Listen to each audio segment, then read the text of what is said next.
Madhya Pradesh BJP के केंद्रीय नेतृत्व के लिए मध्य प्रदेश बीजेपी जो है वो अपने केंद्रीय नेतृत्व के लिए परेशानी खड़ी कर चुकी है दोस्तों। और इधर बिहार बीजेपी ने भी कल जिस तरह राहुल गांधी को बढ़त दे दी उसमें भी मोदी फंस रहे हैं, क्योंकि कल दरभंगा के कार्यक्रम से लेकर पटना में फुले फिल्म देखने तक राहुल गांधी का जलवा बिहार में दिखा। राहुल गांधी जब पहले दरभंगा पहुंचे, दरभंगा में उनको छात्रावास में जाने नहीं दिया गया और वो गए तो उनके ऊपर एफआईआर दर्ज हो गई। एक नहीं दो एफआईआर। आइए जरा सुन लेते हैं जो राहुल गांधी यहां कह रहे थे। जब राहुल गांधी दरभंगा के छात्रावास में छात्रों से संवाद कर रहे थे तो क्या कह रहे थे, सुन लीजिए जरा। हमने नरेंद्र मोदी से कहा, पार्लियामेंट में कहा, तुम्हें जाति जनगणना करना पड़ेगा। हमने उससे कहा कि तुम्हें संविधान को यहां माथे पर लगाना पड़ेगा। नरेंद्र मोदी जी ने आपके दबाव से डरकर जाति जनगणना हिंदुस्तान में घोषित किया है। आपके दबाव से डरकर उन्होंने कॉन्स्टिट्यूशन अपने माथे पर लगाया है। और 3 मांगे हैं।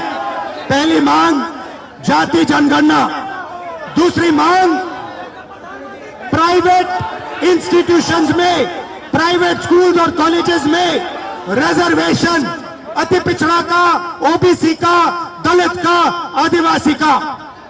तीसरी बात एससी एसटी सब प्लान, जो आपका पैसा है, जो आपको नहीं दिया जाता है, आपको वो दिया जाना चाहिए। ये 3 चीजें कहने में आपसे आया था।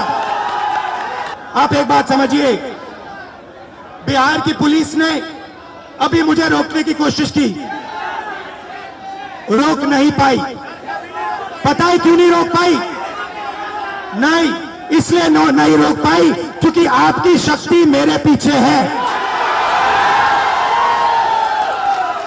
आपकी शक्ति मेरे पीछे है, इसीलिए दुनिया की कोई शक्ति उसको रोक नहीं सकती है। आपकी ताकत, आपकी शक्ति मेरे पीछे है, इसलिए दुनिया की कोई शक्ति, कोई ताकत मुझे रोक नहीं सकती है। ये बात कह रहे हैं यहां राहुल गांधी। और इसमें बीजेपी अब केवल अपनी चिढ़ निकाल रही है। और कल आपने देखा था रविशंकर प्रसाद ने इसी पर क्या प्रतिक्रिया दी थी। आइए एक बार और सुनाना चाहता हूं, क्योंकि यहां से सियासत थोड़ा आगे बढ़ गई है। रविशंकर प्रसाद को सुनिए।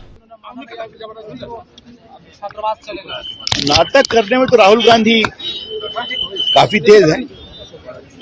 मैं उनसे एक ही बात कहूंगा, अब आप विपक्ष के नेता हैं, तो जब लोकसभा में विपक्ष के नेता हैं तो आपका दर्जा कैबिनेट रैंक का है, तो थोड़ा सा जिम्मेदारी चाहिए।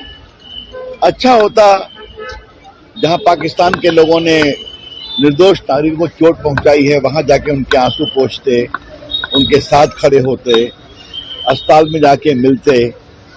जो माओवादियों ने, नक्सलाइटों ने पुलिस वालों को छत्तीसगढ़ में परेशान किया है, जो वहां विजय हुई है सैनिकों की, वहां चले जाते हैं। लेकिन चलिए, राहुल गांधी तो राहुल गांधी है। तो देख रहे थे आप, ये इनका भाषण, इनका बयान राहुल गांधी के बाद, यानी रविशंकर प्रसाद जी का बयान यहां क्यों सुनवाया? इसलिए सुनवाया कि आप अभी मध्य प्रदेश के 2 नेताओं के बयान सुन लिए, कैसे नरेंद्र मोदी को फंसा दिया और कैसे ये फंसा रहे हैं नरेंद्र मोदी को, अपने ही लोग फंसा रहे हैं। ये इसलिए ये कह के फंसा रहे हैं कि राहुल गांधी नाटक करना बंद कीजिए। नाटक कौन करता है? अभी आप कूल गाइज गाना सुन रहे थे, टोपी से लेकर नीचे तक, जूते तक। उसके बाद दूसरी बात महत्वपूर्ण, राहुल गांधी तो सब जगह गए। राहुल गांधी कानपुर भी गए, द्विवेदी जी के यहां, आप याद कीजिए, नरवाल के यहां भी गए, हिमांशी नरवाल से मिलने। राहुल गांधी श्रीनगर गए। राहुल गांधी लगातार कोशिश कर रहे हैं, ऐसी घटनाएं जहां भी होती हैं, पहलगाम की बात कर रहा हूं, पहलगाम के बाद राहुल गांधी गए। लेकिन प्रधानमंत्री जी कहां गए? आदमपुर एयरबेस फोटो खिंचाने, तस्वीरें, वीडियो बनाने। तो ये फर्क है। इस फर्क को बीजेपी के लोग शायद समझते होंगे और इसीलिए अपने ही नेता को डाउन करने के लिए शायद ऐसा कर रहे हैं। अब मोदी कहां जाते हैं, कहां नहीं जाते हैं, यह उनका कार्यालय या प्रचार तंत्र तय करेगा। लेकिन अभी तो यह दिख रहा है कि बिहार चुनाव से पहले पहलगाम मुद्दे पर सहानुभूति बटोरने और ऑपरेशन सिंदूर का फायदा लेने की कोशिश बीजेपी ने की है। वो बुरी तरह इस कोशिश में नाकाम हो गई है।